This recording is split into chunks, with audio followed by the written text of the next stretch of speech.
الله الرحمن الرحيم صلى الله عليه وسلم أما بعد قال الله سبحانه وتعالى لقد كان لكم في رسول الله أسوة حسنة صدق اللہ العظیم۔ میرے بھائیو اور بہنوں،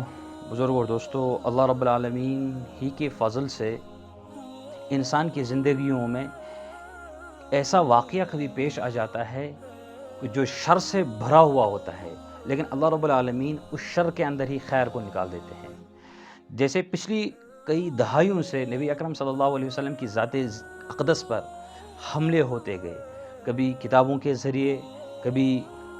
تقریروں کے ذریعے، کبھی لیکچرز کے ذریعے، کبھی کسی نے اپنی زبان سے نکال دیا تو نبی اکرم صلی اللہ علیہ وسلم کی ذات اقدس پر انہوں نے کچھ برا بلا کہنا شروع کر دیا، لیکن اللہ رب العالمین نے اسی شر کے اندر خیر کا پہلو رکھا۔ وہ کیا تھا کہ اس سے مسلمان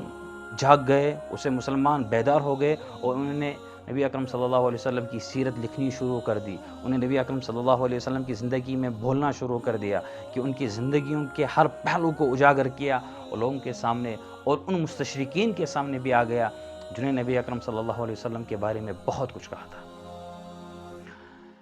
آج سے ہماری جو سیریز شروع ہو رہی ہے وہ رہبر انسانیت صلی اللہ علیہ وسلم، نبی اکرم صلی اللہ علیہ وسلم کی سیرت کے بارے میں اور کس طرح انہوں نے انسانوں کے لیے، کس طرح نبی اکرم صلی اللہ علیہ وسلم پورے انسانوں کے لیے ایک نمونہ ہے، اس کو پیش کرنے کا یہ کام شروع کیا جا رہا ہے۔ جو سیرت کوئز کے حوالے سے بھی جو اسٹیٹ لیول پہ ہوگی اس میں اس کتاب کو بھی منتخب کیا گیا ہے، اس لیے میں سمجھتا ہوں تمام اسٹوڈنٹس، طلباء کے لیے بھی، اور جو حضرات سیرت سے ابھی ناواقف ہے یا سیرت کا مطالعہ کیا ہے لیکن اسے حقیقت کی روشنی میں کہیں نہ کہیں اگر کوئی اختلاف ہو، کہیں نہ کہیں کوئی اشکال رہا ہو تو وہ انشاءاللہ دور کرنے کی کوشش کی جائے گی۔ یہ کتاب رہبر انسانیت، رہبر انسانیت کا مطلب ہوا انسانوں کے جو گائیڈ، انسانوں کے جو قائد، انسانوں کے جو لیڈر آف ہیومینٹی، ان رہبر انسانیت یہ ہے جناب محمد رسول اللہ صلی اللہ علیہ وسلم کی ذات اقدس، جس کو یہ اللہ رب العالمین نے فرمایا وَمَا أَرْسَلْنَاكَ إِلَّا رَحْمَةً لِلْعَالَمِينَ کہ ہم نے پوری دنیا کے لیے آپ کو رحمت بنا کر بھیجا، یعنی کہ نبی اکرم صلی اللہ علیہ وسلم صرف مسلمانوں کے نبی نہیں ہے بلکہ دنیا کے اندر جتنے بھی مذاہب ہیں، جتنے بھی لوگ ہیں، قیامت تک جتنے انسان آئیں گے ان تمام کے لیے نبی اکرم صلی اللہ علیہ وسلم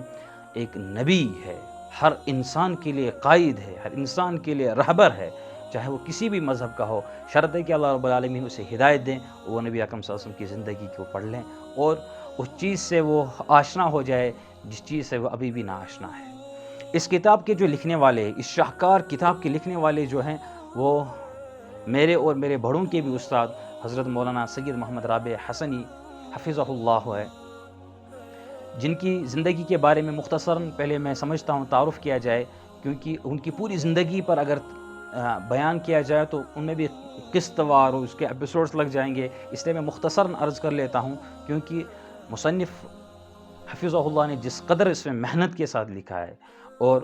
اگر ان کا تعارف نہ کیا جائے تو میں سمجھتا ہوں یہ ایک ناانصافی ہے، اس لیے سب سے پہلے مختصراً حضرت مولانا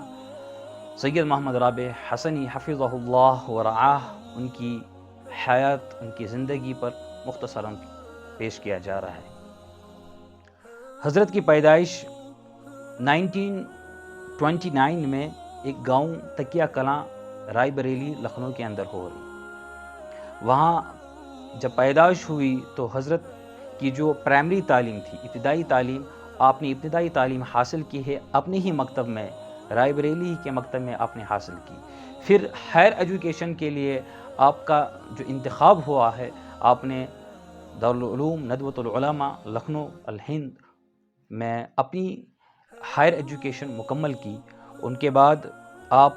وہیں اسسٹنٹ پروفیسر مقرر ہوئے، وہ 1952 کے اندر۔ پھر اللہ کے فضل سے 1957 میں آپ عربی شعبے کے ہیڈ بنا دیے گئے، سربراہ بنا دیے گئے۔ پھر 1970 کے اندر آپ کو اسی عربی کی فیکلٹی کے ڈین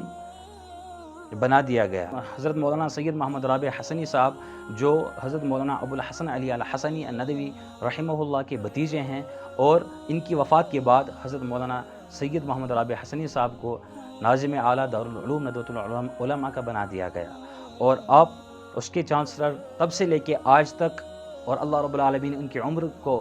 دراز کرے، آگے بھی انشاءاللہ الرحمن اسی مقام اسی حیثیت سے۔ حضرت مولانا مفتی مجاہد الاسلام قاسمی کے بعد حضرت مولانا رابع حسنی صاحب کو آل انڈیا مسلم پرسنل بورڈ کا صدر بنا دیا گیا، اور آج بھی حضرت مولانا رابع حسنی صاحب مسلم پرسنل لا کے صدر ہے، پریزیڈنٹ ہے۔ اسی طرح حضرت پریزیڈنٹ ہے دینی تعلیم کونسل اتر پردیش کے، اور آپ کو اس کا ایوارڈ بھی دیا گیا، اور حضرت پریزیڈنٹ ہے دار عرفات رائے بریلی کے بھی، اور حضرت سپانسر ہے یعنی سرپرست ہے پیام انسانیت کے، اور حضرت سپانسر ہے اسلامی فقہ اکیڈمی ہندوستان کے، اور حضرت یعنی حضرت مولانا سید محمد رابع حسنی صاحب کی بات کہ وہ ایک ٹرسٹی بھی ہے، جو Oxford centre for Islamic studies Oxford university کے ٹرسٹی بھی آپ ہے اور آج بھی ہے۔ اور اس کے ساتھ ساتھ حضرت مولانا رابع سید محمد رابع حسنی صاحب پوری دنیا کے مسلمانوں میں جہاں پر بھی مسلمان ہیں، ان تمام مسلمانوں میں جو 500 انسان جن کا انتخاب ہوا ہے پوری دنیا کے اندر کہ جو با اثر لوگ ہیں، ان میں حضرت مولانا سید محمد رابع حسنی صاحب کا بھی شمار کیا ہے، ان کو بھی اس میں شامل کیا گیا ہے، بلکہ آپ ان کے سر فہرست میں آتے ہیں۔ یہ مختصر سا تعارف جو حضرت مولانا سید محمد رابع حسنی صاحب کا ہے، حالانکہ یہ ڈاکٹر بھی ہے، ان کے یہ بھی پی ایچ ڈی ڈگری بھی ہے، اس کے ساتھ ساتھ ان کا ایسا کام وسیع و عریض کام ہے کہ اگر اس کو پیش کیا جائے تو میرے خیال سے گھنٹوں چلا جائے گا، لیکن یہ نہیں رہے گا کہ اتنے سارے یہ آپ کتنی ذمہ داریاں حضرت مولانا رابع صاحب کے اوپر ہے، اس کے باوجود بھی آج بھی اس بڑھاپے کے اندر بھی آپ آج بھی ویسے ہی کتابوں کے ساتھ مشغول ہے جیسے ایک طالب علم ہوتا ہے۔ الحمدللہ میں خود کے اندر یہ بڑا فخر محسوس کر رہا ہوں کہ اللہ رب العالمین نے مجھے بھی ان کے پاس پڑھنے کا موقع دے دیا، مجھے بھی ان سے بہت زیادہ فائدہ پہنچا ہے، الحمدللہ علی ذالک۔ حضرت مولانا سید محمد رابع حسنی حفظہ اللہ ہی کی یہ کتاب ہے رہبر انسانیت، اور اس رہبر انسانیت ہی کے اندر جو نبی اکرم صلی اللہ علیہ وسلم کے ہر پہلو کو اجاگر کیا گیا ہے، اسی کو قسط وار انشاءاللہ پیش کیا جائے گا، جو ہمارے طلبہ اعظام کے لیے، سیرت کوئز کے لیے بھی اور ان کی زندگی کے لیے بھی ایک بہترین نمونہ ثابت ہوگا۔ اللہ رب العالمین آپ کو اور مجھے بھی ہدایت سے مالا مال فرمائے۔ السلام علیکم ورحمۃ اللہ وبرکاتہ۔